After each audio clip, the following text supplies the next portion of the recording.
Alright everyone, I want to welcome you back to some more Umineko. I think in this episode, we're finally getting a little bit more progress going on as opposed to episode 1 where things were more at a snail's pace, which is actually good because it was honestly a setup for things to come. And now that's out of the way, we're finally getting more things, for lack of a better word, kind of hitting the fan. Like it's going at a better pace than the previous episode. So we're getting a lot more coming. So I'm looking forward to that, and I hope you all continue to enjoy. And with that said, let's keep it going. Alright everyone, welcome back. We're continuing on. 僕はまだ一人前になったって自覚すらないというのに。もちろん、即結納即結婚なんて焦る気は全然ないのよ。親睦を深めて、年齢的にもう少し落ち着いてから籍を入れる形でも問題ないの。From the forceful impression Ava was giving and George's evasiveness, it seemed you could catch a glimpse of how this marriage meeting linked into everything. Who this other person was remained unclear, but it was surely someone profitable to Ava's family in a business sense. It felt almost like a political strategy. They wanted to create a connection between the two families, if not by changing registers, then at least by having them not get engaged. 結婚はね、好きになってからするものじゃないの。してから慣れることよ。感情だけで結婚すると必ず後悔する。身元のしっかりした人を生涯の伴侶に選んで、それから愛情を築いていくのも決して間違ったことではないの。I wonder if that's how Ava and Hideyoshi met. エヴァおばさん、それじゃ秀吉おじさんに悪いですよ。Maybe not. 私はあの人のこと大好きよ。いつまでも一緒にいて人生を共にしていきたい。エヴァ様、素晴らしいです。本当にご立派です。ありがとう。でもその気持ちは二人で夫婦をしていくうちに育んだものよ。そして今の私たちより未来の私たちの方がもっともっと仲良しだと信じてる。私は夫婦はそういうものがいいと思ってるの。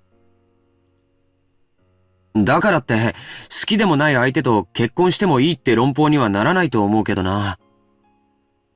だからって、好きな相手なら誰と結婚してもいいという論法にはならないわ。結婚は一瞬。でも、その後の夫婦生活はずっとずっと長いの。だから、一時の感情に任せず、慎重に相手を探すべきなの。そしてそれは、人生経験の未熟なあなたより、お母さんたちの方がうまくやれるとは思わない？それはそうかもしれないけど。あなたは私の自慢の一人息子よ。どこへ出しても恥ずかしくないくらい立派に成長してくれたわ。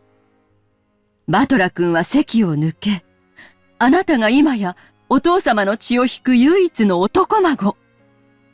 あなたにふさわしい相手は慎重に選ばなくてはならない。As everyone related to the Ushiromiya family knew, Ava adored George so much that he was the apple of her eye. But that didn't mean she had pampered him. She had raised him strictly, and he had grown into a charming man who wouldn't betray her expectations. That's how he was the apple of her eye. あなたの相手は、決して母さんたちの損得で決めてなんかいないわ。あなたにふさわしい、本当に素晴らしい女性に、母さんが合わせてあげる。今はあなたの中にある青臭い若さが、それを疎むかもしれない。でも、これだけは母さんの言うことを聞きなさい。私があなたのためを思わなかったことが一度でもある？それは、ないけど。今はそれで結構よ。さ、行きましょう。お父様を待たせてるわよ。急いで屋敷に行きなさい。じゃあ、ごめんね、二人とも。また、後で。George bowed to the two of them, and after bowing once more to Shannon, he dashed off to the mansion. That rhymed. じゃあ、おばさんも行くわね。楽しい話を打ち切っちゃってごめんね、ジェシカちゃん。シャノンちゃん。いえ、気にしないでください。じゃあ、シャノン、私たちは行こうぜ。はい。大丈夫よ。ジェシカちゃんだって、きっとそのうち素敵な出会いがあるわよ。ジェシカちゃんにふさわしい素敵な方がね。私と同程度ってことは、成績の悪い男かな。なんだかうぜえぜ。もちろん、シャノンちゃんにもね。あなたにふさわしい素敵な男性がきっと現れるわよ。はい。ありがとうございます。As Ava giggled and smiled, she approached Shannon's ear with a hand over her mouth as though she was trying to tell her a secret.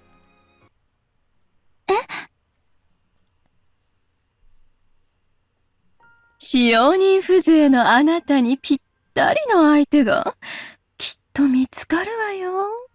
Ah, what a terrible thing to say. Come on. I thought you were actually cool with her. 義務教育に行かせてもらった恩も忘れて。身の程を知りなさい。Oh, does that mean she knows?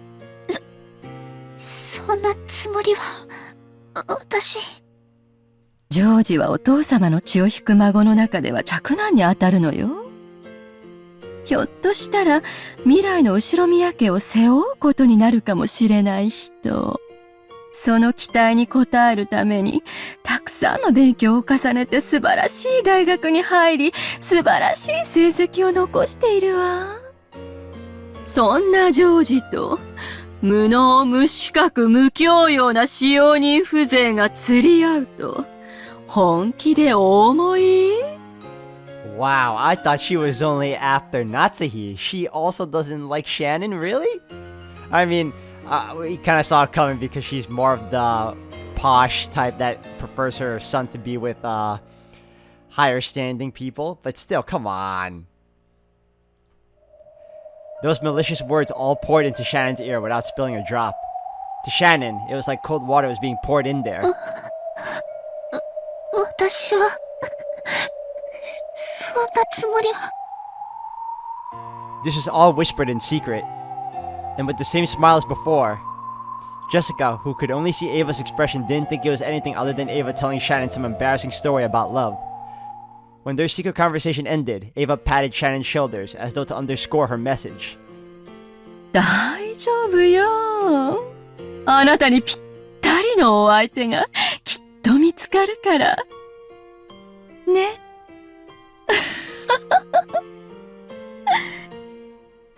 じゃあね、ジェシカちゃん。また後でね。はい、また後で。秀吉おじさんとの話、その時聞かせてくださいね。いやよ。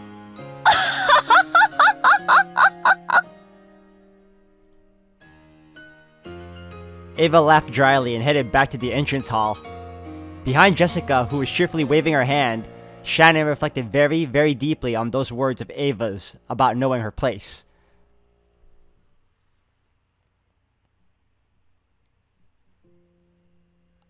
I felt deep remorse for my brief moment of conceit. I had forgotten. I am furniture. Furniture isn't human. So I am a being who must feel gratitude for even being treated like a human. And I am not permitted to wish for anything more. Even if people develop affection for furniture that they're used to using, that is an emotion on the human side and the furniture has no right to hope for that.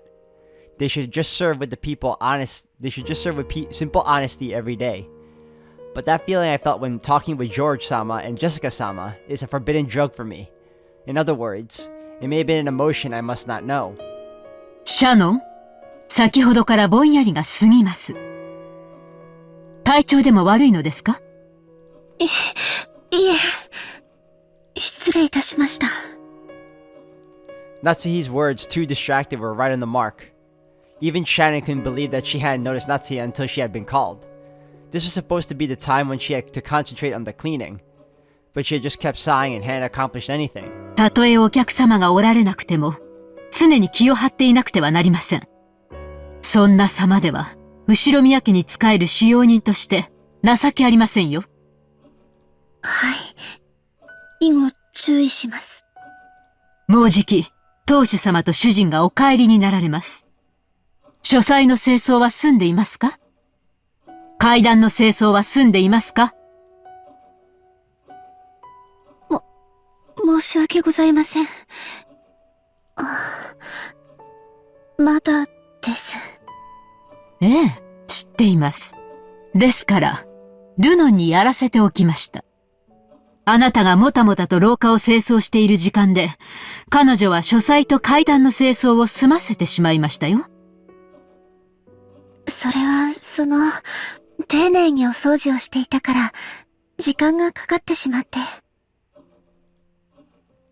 Shannon was simple and honest, so she would always carry out her tasks seriously and properly without any omissions. So she was always slow with her work. In contrast, Lunan skillfully cut corners wherever they should be cut. So she could complete her job with a result that looked similar to an outsider, but in a much shorter time. In other words, she was shrewd. Compared to her, we should say that Shannon, who had just talked back to Natsuhi when she was already in a bad mood, was not shrewd in the slightest. Of course, there was nothing that Natsuhi couldn't stand more than a servant talking back. Her forehead creased and she spoke sternly. And yet her speech was slow and admonishing, which was terrifying beyond measure and finally made Shannon realize she had said the wrong thing. ならば、存分に丁寧な清掃を心がけなさい。シャノン、あなたにこのまま大広間の清掃も命じます。当主様の大切な絵画が多数飾られ、後宮家への賓客をお招きすることもある大切な広間です。埃一つ残さないよう、あなたが納得するまで、丁寧に清掃なさい。もちろん今日中にです。それを終えて私に報告するまで、食事も休憩も許しません。わかりましたね？はい。奥様。My heart goes out to Shannon. This is really terrible working conditions here. 結構。使用人はその言葉だけを口にするように。次の口答えには、より厳しい罰を与えますから、そのつもりで。よく胸に刻んでおきなさい。はい、奥様。ご指導をありがとうございます。どういたしまして。Natsuhi headed off down the corridor, making a gesture as if her headache was troubling her. Once Shannon couldn't see her anymore, she hung her head and sighed. This happened because I let my thoughts take me. I might be bad at everything I do, but I should at least be able to carry out the cleaning as well as an average person can, right? I can't even do that properly. It's so pathetic it makes me cry. And there's something even more pathetic. Not only was I unable to perform a single bit of cleaning well, but just now when Natsuhi was scolding me, I was envisioning him appearing and rescuing me. If only George-sama had been here, perhaps he would have casually stepped in and saved me. I'm sure he would show up cheerfully, intentionally, acting like he doesn't know what's going on, nimbly change the subject, and make me forget I was ever reprimanded by Natsuhi. I kept envisioning him, suddenly appearing from the other side of the door, the other end of the hallway. I envisioned the kind of person that would be an appropriate partner for him in a marriage meeting, and I envisioned how unfitting I am for him. Ava had told me that clearly. It had repeated endlessly through my dreams. 姉さんは相変わらず不器用だね。奥様は今朝から虫の居所が悪い。黙ってうなずいていればいいものを、余計なことを言うから。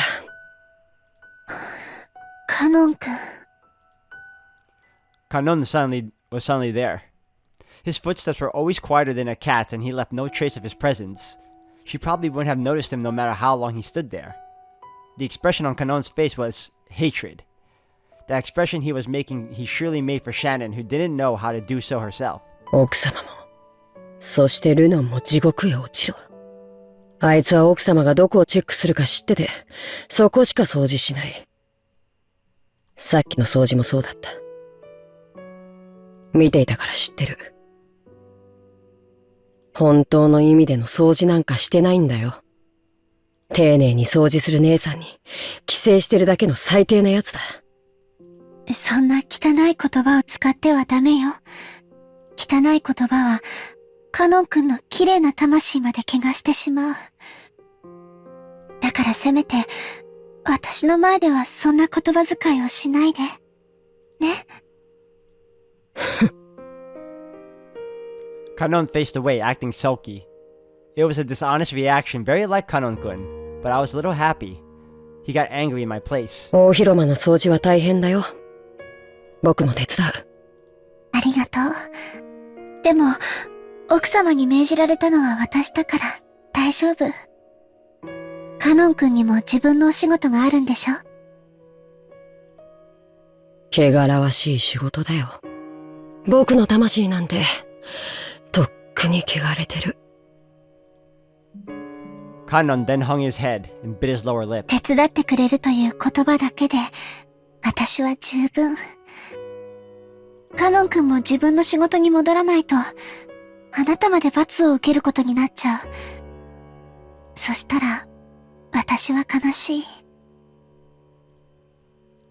Shannon knew Kanon's character well. Sometimes he didn't reflect on himself. If I don't refuse forcefully, he will help me even if it means neglecting his own job. Kanon was a little sad that his favor had been rejected, but he realized that in the end, going too far would also cause her pain, and he gave a single small sigh. わかったよ。姉さんも頑張って。それに、私にも責任はあるから。姉さんには責任なんて何もないよ。あるの。だから、もう言って。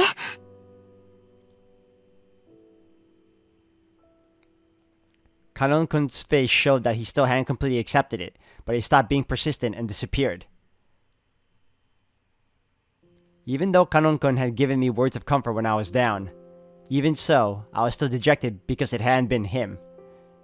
That was simply a sin.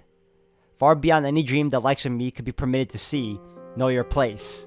Shannon, who had neglected breakfast, was already starting to feel her thoughts attenuate. But if she didn't finish cleaning the reception hall, she couldn't receive Natsuhi's permission to eat. That cruel Natsuhi had surely told the kitchen of that.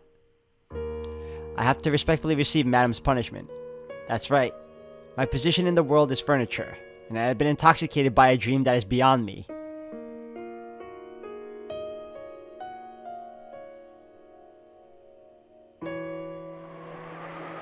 I finished cleaning the hallway and went to the reception hall. Maybe hunger makes a nose more sensitive. The kitchen was far away, but somehow I could smell the delicious aroma wafting from there, stimulating my empty stomach all the more. Until I finished up here, I could not get any soup. I just had to prepare myself.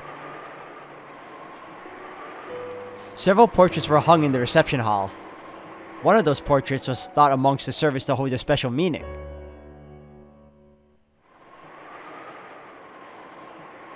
Here we go again. It was the portrait of the witch. That wasn't its true name, but everyone in the mansion called it that. The name of the woman with elegant blonde hair drawn as the subject of that portrait was Beatrice. It was whispered that she might be the former mistress of the family head Kinzo, and also that she was the great witch who had given Kinzo his legendary goat. The witch Beatrice, master of the night on Rakenjima. She was gracious to those who respected her, but she would always curse those who made light of her. It was in Shannon's character not to neglect the rules and beliefs such as those. So she thought of the portrait of her other master as that person herself and always treated it carefully, treasuring it. And it had become part of her daily routine to talk inside her own head to the witch who only existed inside the portrait. She was furniture. Furniture doesn't complain. Cannot complain. So she had no right to speak her mind about her difficult days. No right to open her mouth and say those words. So, she at least spoke her mind inside her heart. Those words she couldn't say aloud, she spoke inside her heart and protested to the formless witch. Of course, the witch didn't answer. She never consoled and she never laughed it off. Shannon could only interpret that sounds as she liked, as though the witch was at least listening attentively. ベアトリーチェ様、みすぼらしい私の話を聞いてください。As Shannon wiped the dust from the witch's portrait, she spoke inside her heart. 私は確かに、エヴァ様の言う通り、無能で無教養な家具です。人じゃない。だから、恋をする資格などないかもしれません。でも、だったら、どうして恋を知ることのできる心など、お与えになったのでしょうか。Shannon paused there and held back her tears for a time.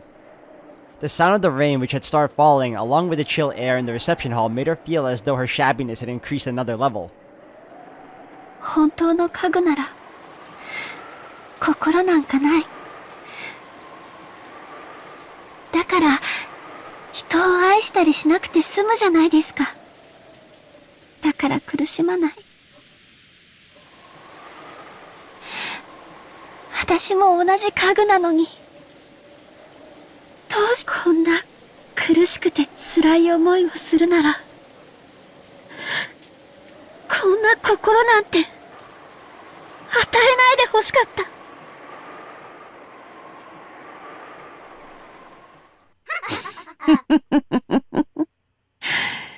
なるほど。Uh-oh. 家具に心を与えたか。あれも時には愉快なことをする。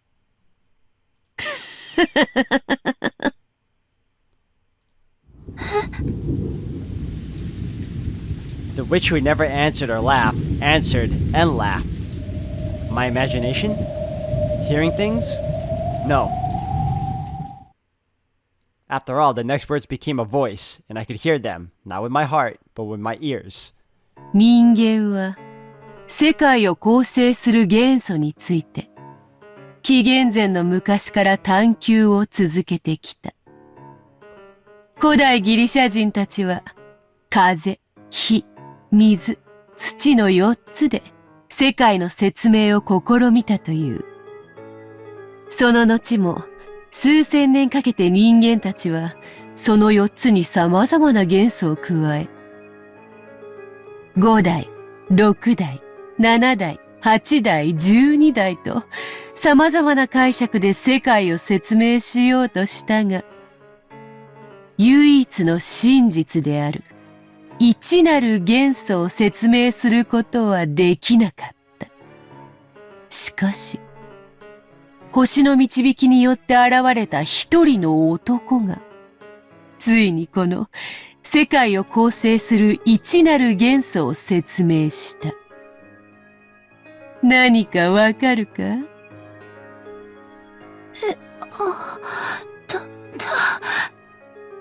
誰？ Shannon fearfully turned around.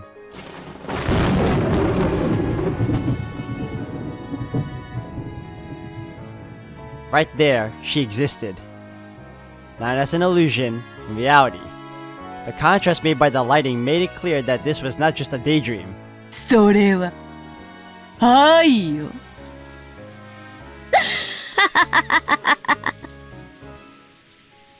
The witch of the portrait elegantly held a golden pipe to her mouth and giggled. She laughed at the ignorance which caused mankind's thoughts to stray from the most simple answer. その男は世界のすべてを愛で説明した。それこそが一なる元素。男は最小の数で世界の構成を説明しきったのだ。なんとも単純明快にして、豪快爽快愉快痛快。やがてその男の生まれた年は西暦紀元と呼ばれるようになったがな。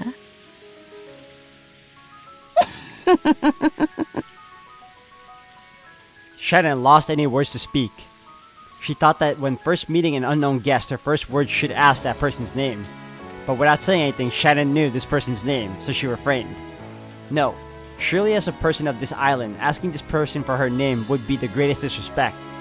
Because she was the other master of this island in addition to Kinzo. ベアトリーチェ様。いかにも。わらわがベアトリーチェである。千年を経ても、人がわらわを見て最初に浮かべる表情は変わらんな。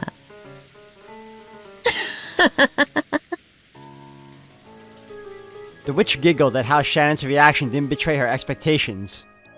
Shannon realized that she had met with a being that mustn't be met with, and she took a step backwards. That's where the wall and the portrait were, so even as she gazed at the witch, she supported the witch's portrait on her back. お前の悩みは愛ゆえよ。それはすなわち世界の一なる元素。つまりこの世のすべてだ。それが満たされぬということは世界が満たされぬに同じこと。それは穴の開いた水筒に水を汲み続けるのに似ている。くめどもくめども満たされぬ永遠の心の砂漠。人間の基礎にして全てにして現在。わかるか？知識の実を口にしたアダムとイブが知ったのは愛だったのだ。それを知ったがゆえに、人は楽園を追われ、人足り得たのだ。すなわちそれは、愛を知り、苦しむからこそ人であること。心優しき娘よ。そなたは誇っていい。それを知った今、そなたはもはや家具にあらず。そなたは今こそ人間なのだ。我が名にかけて、それを認めようぞ。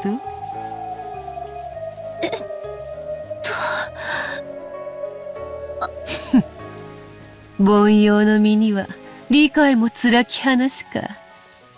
まあよいわ。許すがいい。久しぶりに人間と話すのでな。饒舌が過ぎたことを謝ろう。Without expecting a reply from Shannon, Beatrice laughed pleasantly for a while. 詫びと言ってはなんだが、わらわの力で、そなたのその願望を叶えてやってもよいぞ。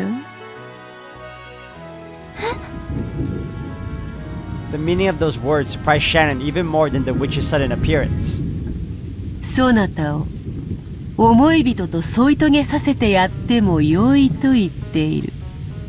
What's the catch? 本来ならば、それに見合うだけの対価を要求するところだが。